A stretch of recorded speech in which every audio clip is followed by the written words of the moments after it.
So, totally unrelated observation on my part, but I noticed that yesterday's Montreal and Ottawa video did garner some attention.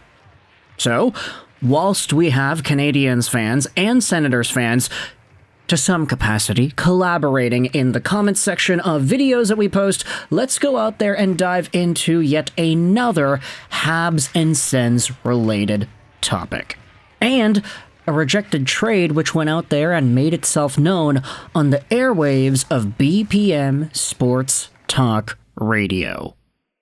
Now, this show is brought to you by ExpressVPN. Go out there, check out that first link in the description to save some money on your VPN, get some free months, and support this YouTube channel in the process. Let's dive into this post as talked about on BPM Sports' Twitter account from earlier last week.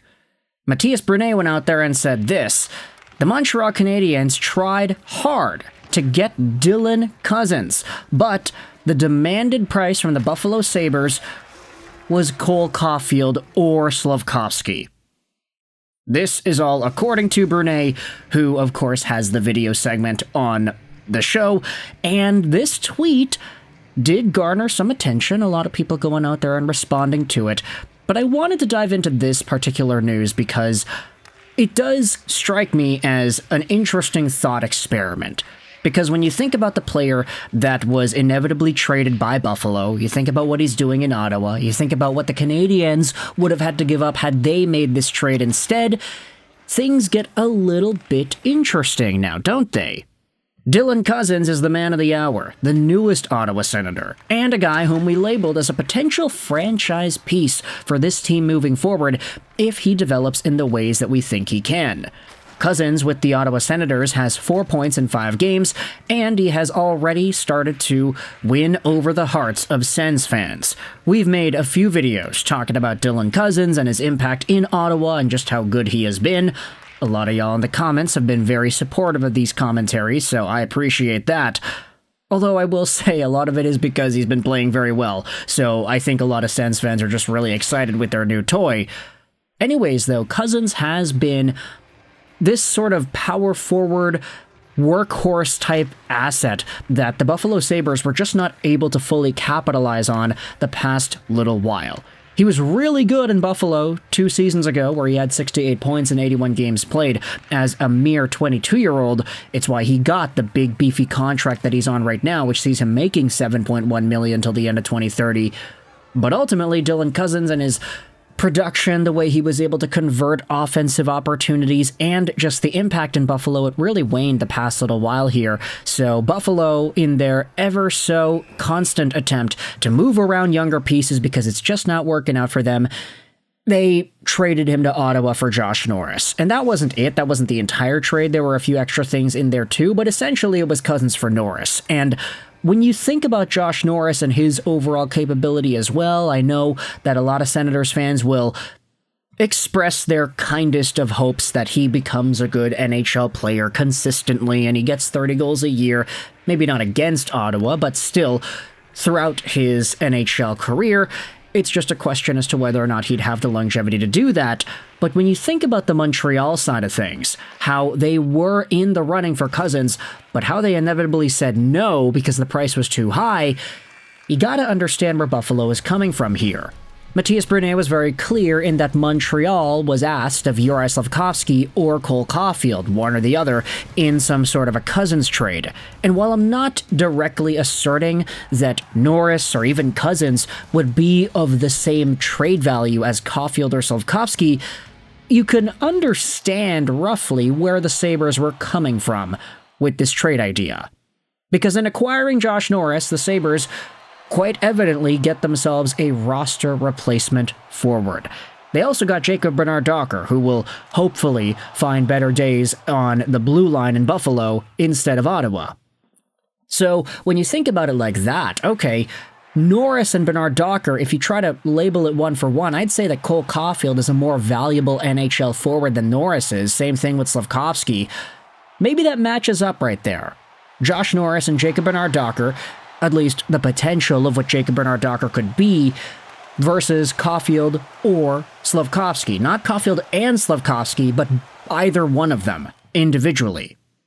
Does it not start to make a little bit more sense here? Buffalo did not want to make this trade by sending away Dylan Cozens, whom the Senators and it seems like a lot of other teams around the NHL valued so highly, for just a prospect and a pick and whatever. They needed to get a legitimate roster forward coming back.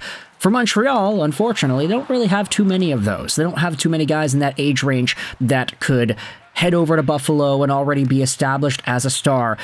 That would be in a movable range. You could say Kirby Dach, but definitely not him. He's not really too valuable right now. Suzuki, Caufield, Slafkovsky, great.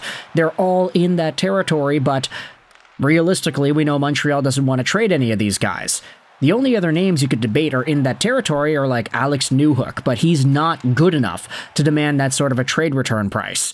You wouldn't be Buffalo going out there and saying, yeah, okay, Cozens for Alex Newhook, we'll get him onto our team. Absolutely not. There's too much value there in Cozens, even though you can say, oh, they're similarly aged draft players. Yeah, okay, I get that. They're all taken in the 2019 draft, but Newhook definitely is not on that same level of effectiveness.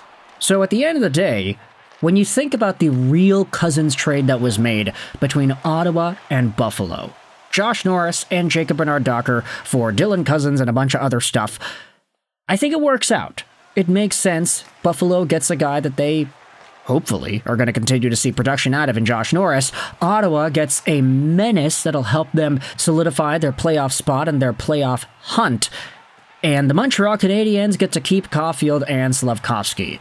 Might I remind you, the trade deadline took place a short while after the Four Nations break, so while Montreal was on a little bit of a heater, they weren't absolutely shattering worlds like they have been in totality since that All-Star break. All-Star break. I'm so used to saying that.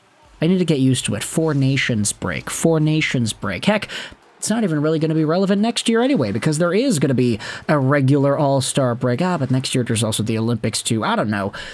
Point is, Montreal has gotten so much value out of both Caufield and Slafkovsky that even if a Dylan Cozens was a potential piece that Montreal could have added, if they just traded away one of these guys, it doesn't really matter. The present-day Montreal Canadiens team that exists is very, very good, and a lot of Canadiens fans are super ecstatic with the way these guys are performing. Add on Patrick Laine, add on Lane Hutson, and you have a super engaging fan package heading into the next few weeks worth of hockey here. And no matter how good Dylan Cozens is in Ottawa, which he has been good, I don't think it would have trumped what the Canadiens are doing right now and just how amazing it's been for Habs fans. So let me know your thoughts in the comment section below about this extremely high trade price between the Montreal Canadiens and the Buffalo Sabres in some sort of a Dylan Cozens trade. What are your thoughts on the trade getting rejected and how Ottawa ended up picking the scraps for Jacob Bernard-Docker and Josh Norris? Do you think this is an appropriate trade return for Buffalo? If you're the Sabres, would you have rather had Josh Norris and Bernard-Docker or one of Caufield or Slafkovsky in a Cozens trade? Let me know your thoughts in the comment section below. I hope you enjoyed this video. And bye.